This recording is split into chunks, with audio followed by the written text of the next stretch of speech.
வாசித்த வரிகளை பாருங்க.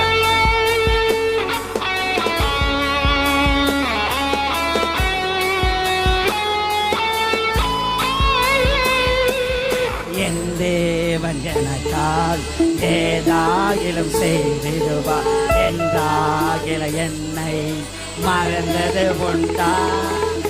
என்